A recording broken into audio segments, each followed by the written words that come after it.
everyone, good morning all of you. You're all welcome to Drishti IAS. So my name is समृद्धि और आज जो हम करने जा रहे हैं वो we will start with the economy part, right?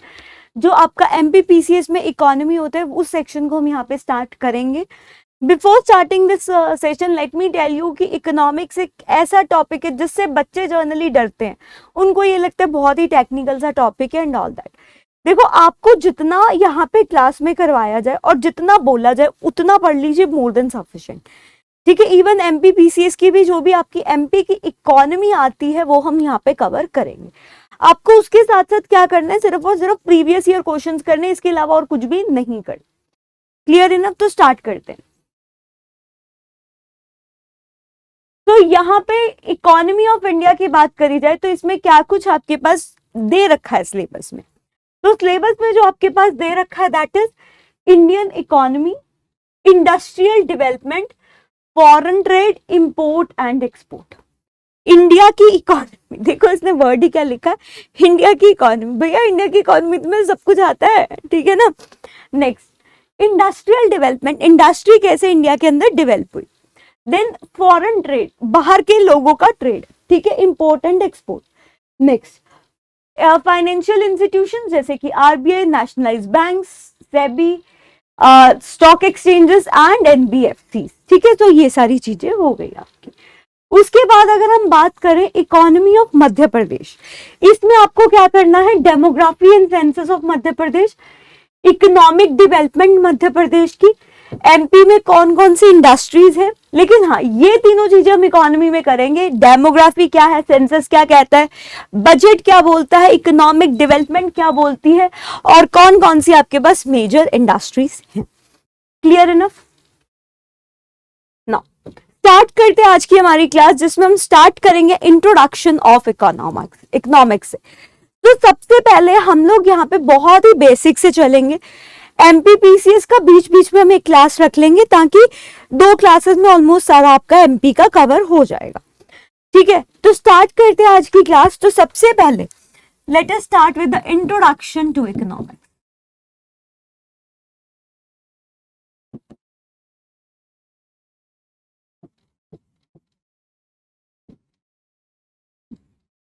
Question ज्यादा इस टॉपिक से नहीं आते हैं, रीजन बीइंग क्योंकि इसमें हम सिर्फ क्या कर रहे हैं, सब्जेक्ट को इंट्रोड्यूस कर रहे हैं.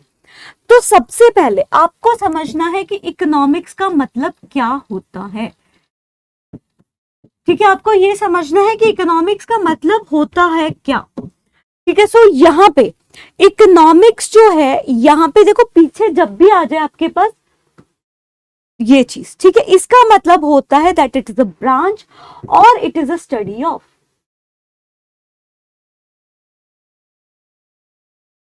इट्स अ ब्रांच और it is a study of. ठीक है, branch of study of, right. And जब भी कहीं पे लिखा मिल जाएगा ब्रांच और स्टडी, इसका मतलब है वहां पे सिर्फ और सिर्फ किसकी बात हो रही है, फैक्ट्स की बात हो रही है. वहां पे सिर्फ और सिर्फ किसकी बात हो रही है, थ्योरी की बात हो रही है. Clear enough? ठीक है, वहां पे सिर्फ फैक्ट्स और थ्योरी की बात होगी. सो इकोनॉमिक्स क्या है? तो economics is a branch of knowledge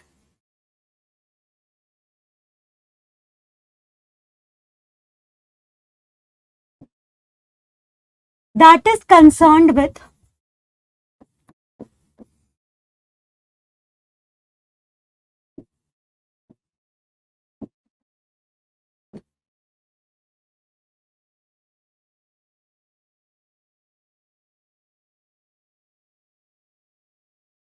economics is a branch of knowledge that is concerned with allocation of resources to satisfy the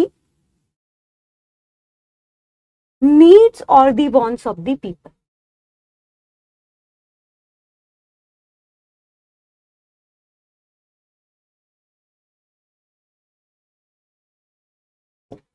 Economics is a branch of knowledge that is concerned with allocation of resources to satisfy the needs or the wants of the people for goods and services.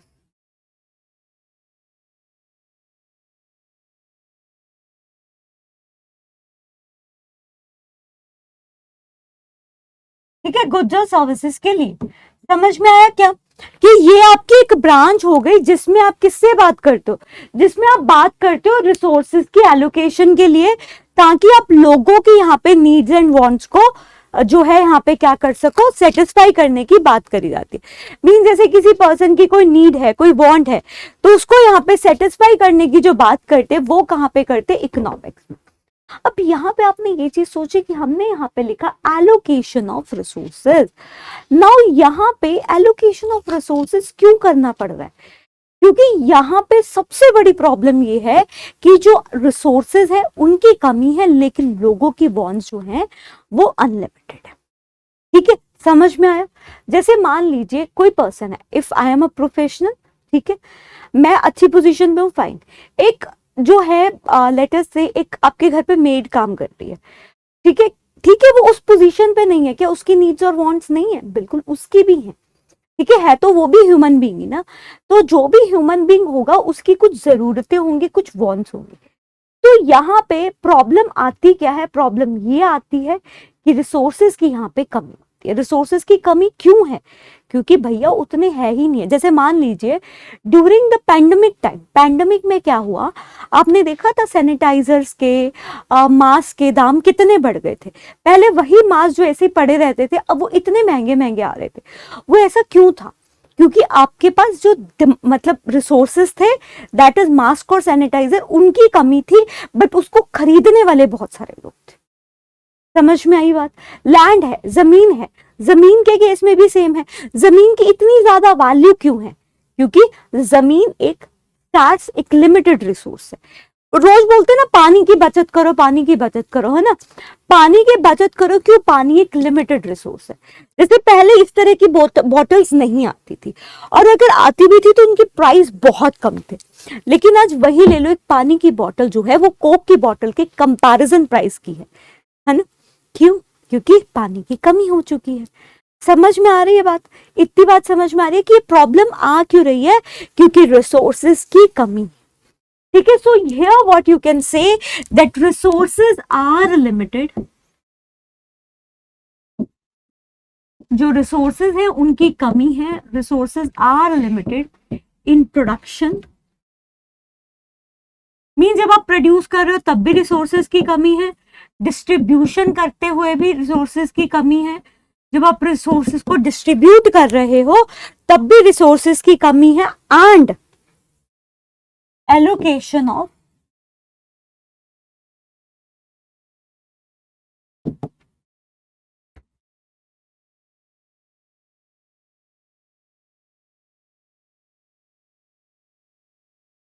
Factors of production. ठीक है, means आपके पास resources की कमी है, चाहे वो production करते वक्त है, चाहे जब आप उसको डिस्ट्रीब्यूट कर रहे हो तब, चाहे वो आप उसको एलोकेट कर रहे हो तब। समझ में आया। Now since resources are limited in nature, resources की कमी की वजह से क्या हो चुका है, ये रिसोर्सेज हर किसी की एस्पिरेशंस, हर किसी की नीड को पूरा नहीं कर पा। जैसे मान लीजिए अभी आप एग्जाम की तैयारी कर रहे हैं, आपके पास सबसे बड़ी कमी किसकी है, टाइम की है। आपको उस टाइम में पढ़ना भी है, आप कई बार सोचते हैं यार मूवी देख लेता हूं मैं, कई बार आप सोचते चल यार खाना खाने चला जाता हूँ, डेट पे चला जाता हूँ, सो जाता हूँ। तो आपको नहीं लगता, बट आप डिसीजन तो एक ही लेते हो। ठीक है, जैसे इसी टाइम आप 10 बजे के टाइम पे आप ब्रेकफास्ट भी कर सकते थे, आप सो भी रहे हो सकते थे क्योंकि मौसम बहुत अच्छा है, ठीक है, आप स्टडी भी कर रहे हो सकते थे, लेकिन आपने चूज क्या किया, और सबसे बड़ी बात है ना, गर्लफ्रेंड भी गालियां देती होगी, तो उसको भी नहीं चूज किया, लेकिन चूज क्या किया, आपने चूज किया कि मुझे क्लास लगानी है, मुझे पढ़ना है, क्योंकि मेरी नीड क्या है, अभी पढ़ाई है। ठीक है, और ये चीज क्यों आई, क्योंकि आपके पास टाइम की कमी। समझ में आया। और इसी से ही आपका निकल के आता है law of scarcity, right. Law of scarcity क्या बोलता है, that resources are limited,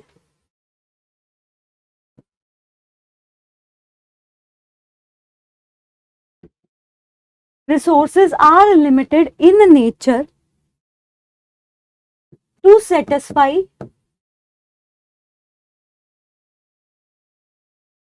needs and wants of the people.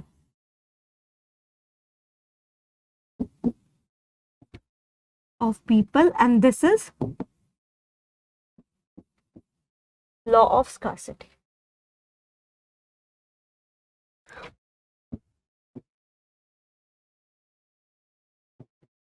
ठीक है, और यही आपका क्या है, इसी को ही आप बोलते हो लॉ ऑफ स्कार्सिटी। ये आपके पास रिसोर्सेज की कमी है और आपको जुडिशली उस समय एक डिसीजन लेना है। एंड ये डिसीजन क्यों लेना पड़ रहा है, रिसोर्सेज कम है लेकिन हमारी बॉन्ड्स जो है वो क्या है, अनलिमिटेड। समझ में आई बात ना। सिंस यहाँ पे आपके पास जो है ऑप्शन है कि आप नेटफ्लिक्स देखिए, आप जो है क्या बोलते हैं उसको, मूवी देखिए, है ना, मूवी देखना, सोना, घूमने जाना, पढ़ना, आपके पास बहुत सारे ऑप्शन है। सो आपने टाइम की कमी होने के कारण पढ़ाई चूज करी, तो आपने यहाँ पे क्या किया, आपने एक पर्टिकुलर चीज चूज करी। और वो पर्टिकुलर चीज क्यों चूज करी, क्योंकि अभी जो है आपको बेस्ट चीज अपने लिए चूज कर। समझ में आया कि आपने वो डिसीजन इसलिए लिया क्योंकि आपको क्या चूज करनी थी, बेस्ट चीज। तो यहां पे आ जाता है, जब आप बेस्ट चीज चूज कर रहे हैं, इसका मतलब आपने बाकी जो है ऑप्शंस को क्या किया है, यहाँ पे सेक्रीफाइस किया है। ठीक है, मान लो आपके पास ऑप्शन है पहली स्टडी करना, दूसरी ऑप्शन है आपके पास क्या, मूवी देखना, तीसरी ऑप्शन है lunch date, third option is, fourth option is sleep, है ना। Now assume because of scarcity of time you have chosen that you will study. तो यहाँ पे don't you think so that here what you did, you sacrifice something, you sacrifice something, है ना, आपने कुछ तो sacrifice किया है, right? तो यहाँ पे आपने कुछ तो बलिदान दिया है समझ आई बात। तो वो बलिदान यहाँ पे क्या काउंट होता है, वो बलिदान यहाँ पे काउंट होता है आपका अपॉर्चुनिटी कॉस्ट, अपॉर्चुनिटी कॉस्ट, और इसको बोलते हो थ्रेशोल्ड कॉस्ट, थ्रेशोल्ड। समझ में आई इतनी बात। सो अपॉर्चुनिटी कॉस्ट क्यों निकल के आई, क्योंकि रिसोर्सेज की स्कार्सिटी थी, इसीलिए आपने रिसोर्सेज में से किसी चीज को चूज किया। जब भी आप किसी एक पर्टिकुलर चीज को चूज करेंगे, आप दूसरी चीज को क्या करेंगे, सेक्रीफाइस, राइट। सो उस सेक्रीफाइस से रिलेटेड जो भी कॉस्ट है उसको क्या बोला जाएगा, उसको बोला जाएगा अपॉर्चुनिटी कॉस्ट। Clear enough. अच्छा, और बढ़िया एग्जांपल लेना उसका, ये ले लो, एमपीपीसीएस के लिए प्रिपेयर करने के लिए हो सकता है बहुत सारे बच्चों ने क्या किया हो, अपनी यहाँ पे जॉब को सेक्रीफाइस किया। You had two options, either to do your current job or to prepare for MPPCS. What you have chosen that I will prepare for MPPCS. ठीक है, so जब आपने ये चूज किया कि मैं MPPCS के लिए प्रिपेयर करूंगा, don't you think so कि आपने यहाँ पे क्या किया है, आपने यहाँ पे जो आपकी जॉब की जो थी कंडीशन थी, उसको यहाँ पे क्या किया, सेक्रीफाइस किया। समझ में आया।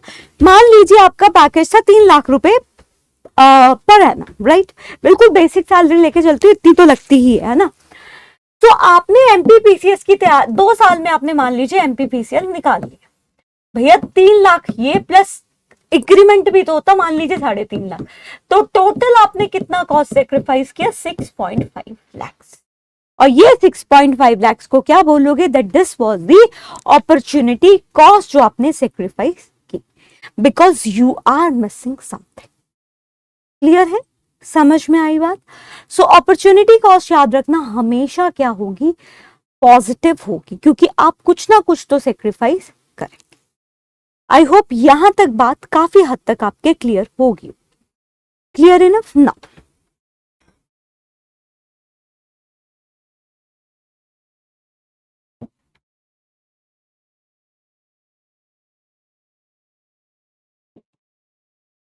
Coming to the next concept, that is factors of production. Now what is factor of production? Any idea what are factors of production? तो फैक्टर्स ऑफ प्रोडक्शन वो चीजें होती हैं दैट एड इन प्रोडक्शन, जो प्रोडक्शन प्रोसेस में मदद करती हैं। तो यहाँ पे हमारे पास 4 होते हैं factors of production, land, labour,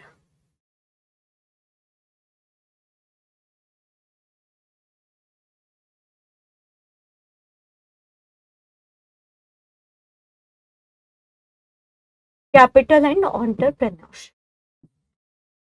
ये आपके पास क्या है, 4 फैक्टर्स ऑफ प्रोडक्शन। तो फैक्टर्स ऑफ प्रोडक्शन क्या हुए, factors of production are those which aid in the process of production. जो प्रोडक्शन में आपके मदद करते हैं वो क्या होंगे? आपके फैक्टर्स ऑफ प्रोडक्शन। जैसे मान लीजिए लैंड, आपने एग्रीकल्चर करते हैं, बहुत सारे लोग है ना फार्मिंग करते हैं, इवन आपकी एमपी स्टेट तो एग्रेरियन इकोनॉमी है। सो बहुत सारे लोग जब फार्मिंग करते हैं वो किसी जमीन पे ही फार्मिंग करते हैं, वहां से क्रॉप उगाते हैं। क्या क्रॉप जो है, मुझे एक बात बताओ, क्या जो आपने क्रॉप उगाया क्या उससे फार्मर को इनकम होती है? बिल्कुल। सो क्या वो एक फैक्टर ऑफ प्रोडक्शन है? बिल्कुल है। लेबर, क्या उस फार्म पे बहुत सारे लोग काम करते हैं, वो वहां से फसलें उगाते हैं? बिल्कुल जी हाँ। सो वो क्या है? लेबर जो वहां पे काम कर रहे हैं। अब बीज खरीदने के लिए कैपिटल चाहिए, सो वो कैपिटल आ गई। उसके बाद आपको वहां से क्या मिलता है? प्रॉफिट मिलता है, तो वो एंटरप्राइज में आ गया। क्लियर? क्लियर? तो याद रखना लैंड में क्या आएगा? जो भी नेचुरल रिसोर्सेस अवेलेबल हैं प्रोडक्शन के लिए वो आएंगे लैंड। जरूरी नहीं है कि सिर्फ जमीन आएगी, इसमें आपके कोल भी आ सकते हैं, इसमें आपकी फसलें भी आ सकती हैं। ठीक है, मतलब जो भी आपका नेचुरल रिसोर्स आपने जमीन से उखाड़ा है वो क्या होगा आपका? दैट इज, मतलब जो नेचुरली अवेलेबल है, दैट इज लैंड। ठीक है, सो इसमें लिख लेना natural resource available for production. natural resources available for production. Natural resources available for production.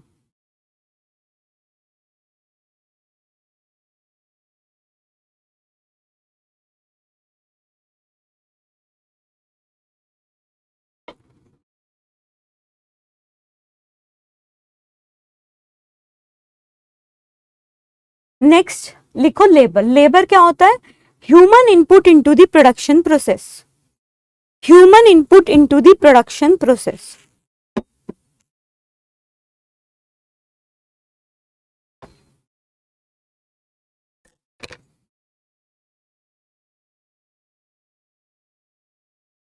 Next लिखो capital.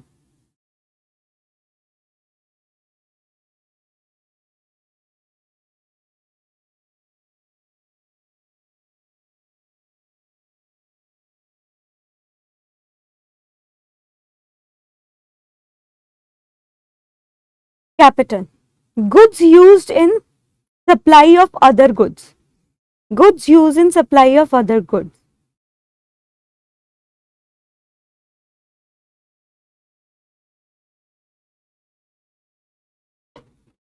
Goods used in supply of other goods.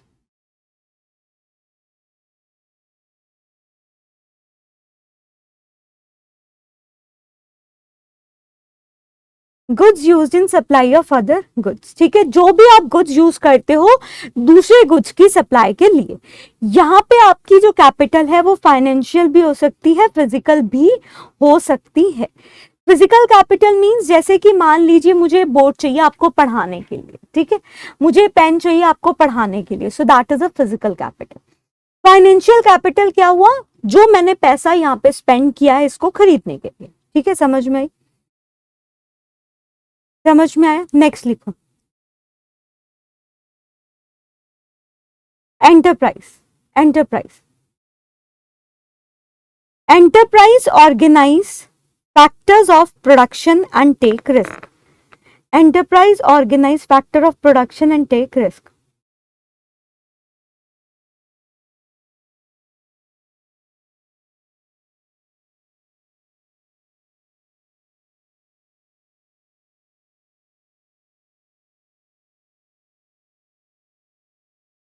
Right, तो एंटरप्राइज क्या करते हैं? They organise the factor of production and take the risk. ठीक है, मतलब ये तीनों को यूज करते हैं, इन तीनों को, ताकि जो रिस्क है उसको यहाँ पे मिटिगेट कर सके, क्योंकि पैसे भी तो लगेंगे ना किसी भी बिजनेस में। क्लियर है इतना? इसमें तो कोई डाउट नहीं है। नेक्स्ट लिखो opportunity cost. Opportunity cost measures the cost of something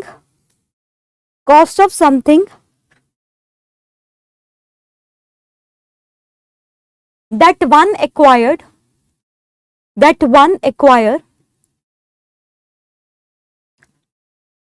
measured in the terms of sacrifice of the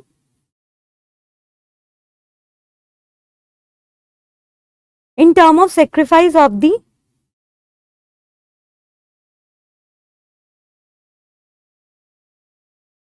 next best alternative, measured in terms of sacrifice of the next best alternative।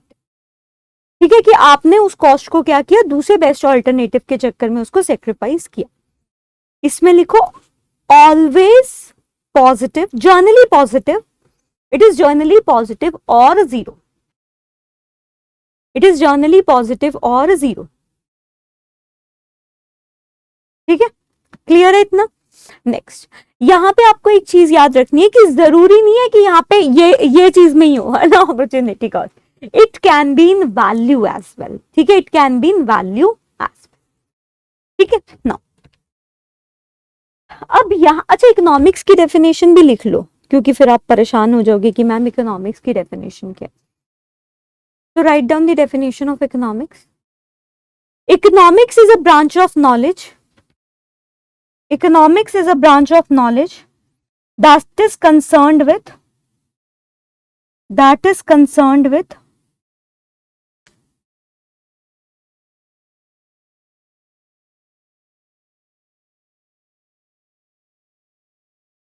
allocation of resources to satisfy the needs or the wants for the goods or services, to satisfy needs or the wants for goods or services. It's a branch of knowledge that is concerned with the allocation of resources to satisfy needs or the wants of people for goods and services. Clear? यहां तक I hope सारी चीजें आपको clear हो गई होंगी, समझ में भी आ गई होंगी। ठीक है, अब हम आगे बढ़ते हैं। आगे हम करेंगे different schools of thought.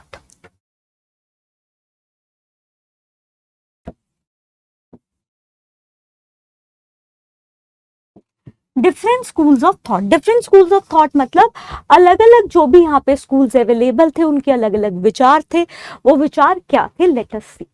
Basically इन्हीं स्कूल्स ऑफ थॉट के ऊपर आपका क्या आधारित है कि किस तरह से कोई भी इकोनॉमी फंक्शन करेगी। तो सबसे पहला जो आपका स्कूल ऑफ थॉट है that is Adam Smith school of thought. एक एडम स्मिथ थे जिनको बोला जाता है फादर ऑफ इकोनॉमिक्स। इन्होंने एक अलग से एक स्कूल दिया था एंड उस स्कूल के बारे में बात करते। एडम स्मिथ को बोला जाता है he is a classical economist, he is a classical economist. अब एडम स्मिथ का क्या कहना था वो सुन लीजिए। एडम स्मिथ कहते थे कि हर इंडिविजुअल जो है उसको अपने खुद के सेल्फ इंटरेस्ट के लिए काम करना चाहिए। ठीक है, यहाँ पे मैं कुछ टर्म्स लिख देती हूँ, ठीक है, उसके बाद हम उनको रिलेट करते जाएंगे। इनका कहना था कि हर इंडिविजुअल को अपने सेल्फ इंटरेस्ट के अकॉर्डिंग काम करना चाहिए, उसके बाद कोई एक इनविजिबल हैंड होगा जो इनका ध्यान रखा करे। समझ में आए कि यहाँ पे क्या है, इनका ये कहना है कि हर इंडिविजुअल जो है वो अपने खुद के सेल्फ इंटरेस्ट के लिए काम करे, then there is a invisible hand which will look after them, and for this there is no need of government intervention.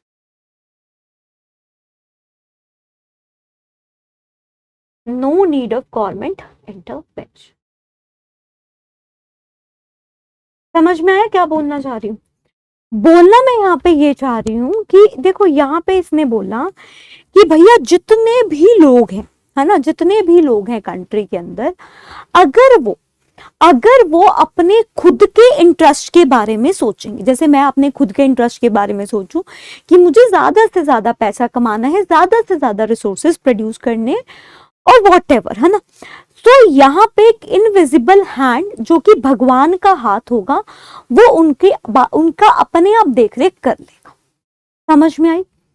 समझ में आया कि there will be invisible hand which will look after them.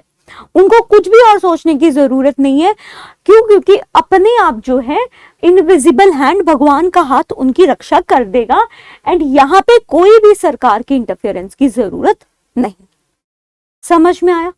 तो कई लोग सोचते कि भैया वेलफेयर कैसे होगा? अरे वो कहता भैया जब तुम अपने काम के लिए, अपने हित के लिए काम करोगे, क्या तुम अपनी भलाई नहीं करोगे? बिल्कुल करोगे, राइट। बट कंडीशन ये है, आपको अपने हित के बारे में सोचना पड़ेगा, और इसमें तो कोई गलत बात भी नहीं है, हर कोई इंडिविजुअल अपने हित के बारे में सोचता है। समझ रहे हो ना बात? सो इनका कहना ये था कि कोई भी इकोनॉमी जो होगी वहां पर क्या फीचर्स होने चाहिए इनके अकॉर्डिंग? इनके अकॉर्डिंग, एडम स्मिथ के according, as per the Adam Smith, क्या क्या कंडीशन होनी चाहिए? सो पहली कंडीशन जो होनी चाहिए वो ये होनी चाहिए, सरकार की इंटरवेंशन नहीं होनी चाहिए। मतलब कोई भी गवर्नमेंट को जो है ध्यान किसी चीज का रखने की जरूरत नहीं, no government intervention. Next, humans are rational beings, मतलब इंसान जो है वो अपने खुद के फायदे के बारे में सोच सकता है, because humans are rational being. तो ये किस तरह की मार्केट की बात कर रहे थे? ये बात कर रहे थे प्राइवेट मार्केट फोर्सेस के बारे में, ठीक है। ये बात कर रहे थे प्राइवेट मार्केट फोर्सेस के बारे में, एंड इन्होंने बात की इनविजिबल हैंड की,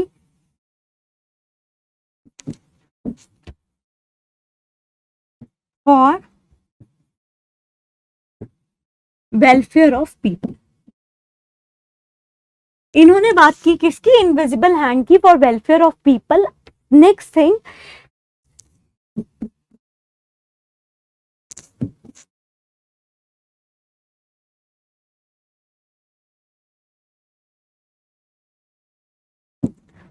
इन्होंने बात की लेसी फेरे सिस्टम की और लेसी फेरे स्टेट की।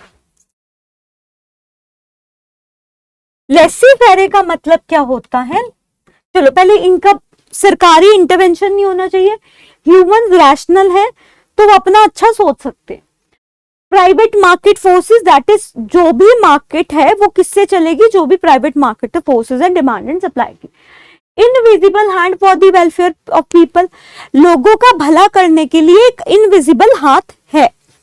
लेसी फेरे सिस्टम, लेसी फेरे स्टेट वो होती है which works for their own profit motive, जिनका मेजर काम क्या होता है? अपना खुद का प्रॉफिट कमाना, ठीक है। And all these lead to which type of system? It lead to capital economic system.